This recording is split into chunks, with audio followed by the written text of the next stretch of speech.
दोस्तों, कभी आपने सोचा है कि एक मरता हुआ जंगल कैसे बिना किसी रसायन, बिना लाखों नए पेड़ लगाए और बिना इंसानी मशीनों की मदद के फिर से जिंदा हो सकता है? क्या यह संभव है कि केवल कुछ विशालकाय जानवरों को जंगल में छोड़ देने से पूरा परिदृश्य बदल जाए और प्रकृति खुद अपनी खोई हुई ताकत वापस पाले? सुनने में यह किसी साइंस फिक्शन मूवी की तरह लगता है, लेकिन यह असलियत में हुआ है। ये कहानी है यूरोप के खूबसूरत देश रोमानिया की, जहां कार्पेथियन पर्वतों के दिल में एक ऐसा प्रयोग हुआ जिसने न सिर्फ वैज्ञानिकों बल्कि पूरी दुनिया के पर्यावरणविदों को हैरान कर दिया।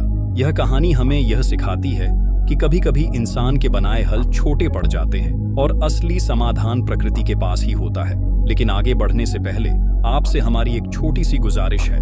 अगर आप पहली बार हमारे चैनल पर आए हैं तो कृपया सब्सक्राइब करें, और अगर आपको यह वीडियो रोचक और प्रेरणादायक लगे तो इसे लाइक और शेयर करना बिल्कुल मत भूलें, ताकि यह संदेश और भी लोगों तक पहुंच सके। तो आइए शुरू करते हैं। कार्पेथियन पर्वतों को अक्सर यूरोप के ग्रीन हार्ट यानी हरे दिल कहा जाता है। ये पहाड़ियां जो हजारों किलोमीटर तक फैली हैं, लाखों जीव जंतुओं और पौधों का घर है। सदियों से यह जंगल मानव सभ्यता को लकड़ी, औषधियां और शुद्ध हवा देते आए हैं। लेकिन पिछले 100-200 सालों में लालच और व्यावसायिक खेती ने इन वनों का स्वरूप बिगाड़ दिया। बड़े पैमाने पर सिर्फ स्प्रूस पेड़ लगाए गए क्योंकि लकड़ी का व्यापार लाभदायक था, लेकिन नतीजा यह हुआ कि जंगल बाहर से तो घना दिखाई देता था, मगर भीतर से खोखला हो गया। जब एक ही तरह के पेड़ हों तो केवल वही कीड़े, वही पक्षी और वही जानवर बच पाते हैं जो उन पर निर्भर हों। धीरे धीरे जैव विविधता घट गई, मिट्टी की ताकत कमजोर हो गई और पूरा इकोसिस्टम डगमगाने लगा। यह एक साइलेंट क्राइसिस था।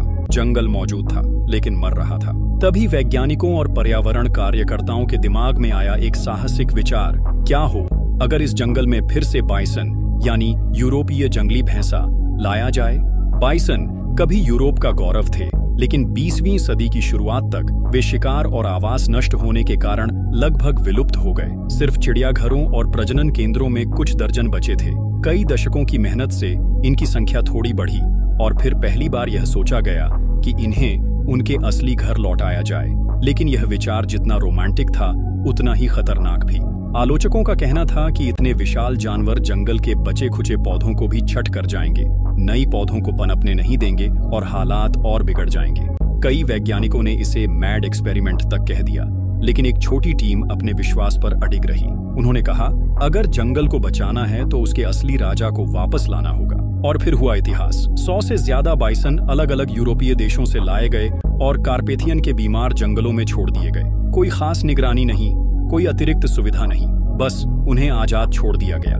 1 साल तक वैज्ञानिक इंतजार करते रहे। हर कोई सोच रहा था कि अब क्या होगा। अब जरा बाइसन को समझते हैं। यूरोपीय बाइसन यूरोप का सबसे बड़ा स्थलीय जीव है। एक वयस्क नर का वजन 1000 किलो तक हो सकता है। दिखने में यह बेहद ताकतवर है, लेकिन असल में यह शाकाहारी है और इसकी भूमिका जंगल के लिए किसी डॉक्टर से कम नहीं। यह कीस्टोन स्पीशीज है, यानी वह प्रजाति जिसके बिना पूरा इकोसिस्टम ढह सकता है। भारत में भी हमारे पास ऐसे इंजीनियर हैं, हाथी और गौर। जब हाथी चलते हैं तो छोटे पेड़ गिर जाते हैं, जिससे जंगल में रास्ते बनते हैं और धूप नीचे तक पहुंचती है। बीज उनके गोबर के साथ दूर दूर तक जाते हैं और नए पौधे उगते हैं। वे पानी खोदते हैं तो बाकी जानवरों के लिए जीवनदायिनी झीलें बन जाती हैं। गौर घास के मैदानों को संतुलित रखते हैं ताकि सिर्फ एक ही तरह की घास न फैले। यही काम रोमानिया में बाइसन ने किया। और फिर आया वो पल जिसका इंतजार था। 1 साल बाद वैज्ञानिक जब लौटे और उन्होंने सैटेलाइट तस्वीरें और ग्राउंड डेटा देखा तो उनकी आंखें चमक उठी। जंगल तबाह नहीं हुआ था, बल्कि वह पहले से कहीं ज्यादा जीवंत और हरा भरा था। जहां पहले सिर्फ स्प्रूस का एक रूप संसार था, अब वहां 80 से ज्यादा नई प्रजातियां उगाई थीं। घास और झाड़ियां पनप रही थीं, फूल खिले थे और उनके साथ परागण करने वाले कीट लौट आए थे। तितलियां, मधुमक्खियां, बीटल्स और फिर उन्हें खाने वाले पक्षी, और फिर शिकारी, भेड़िए और भालू तक। बाइसन ने अपनी चहलकदमी, चराई और मिट्टी में लौटने से छोटे छोटे गड्ढे बना दिए, जिनमें बारिश का पानी भर गया और नई झीलें और दलदली क्षेत्र बन गए।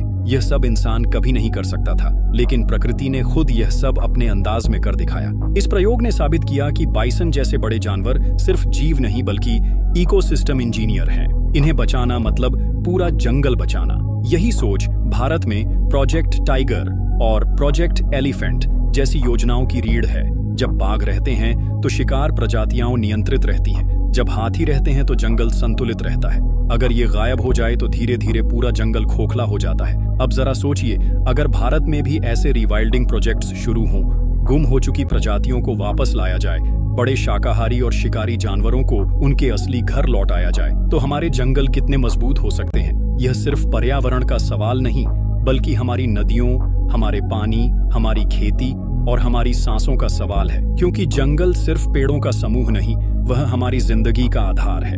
दोस्तों, रोमानिया के इस प्रयोग से हमें यह समझना चाहिए कि हर बार इंसान को दखल देने की जरूरत नहीं होती।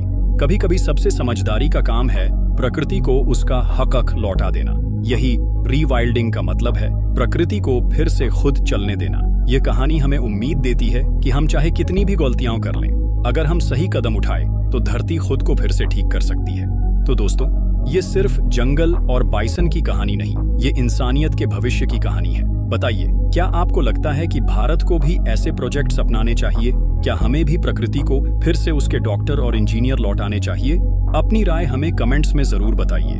और अगर यह वीडियो आपको अच्छा लगा हो तो इसे लाइक और शेयर करना मत भूलिए, ताकि यह संदेश हर इंसान तक पहुंचे।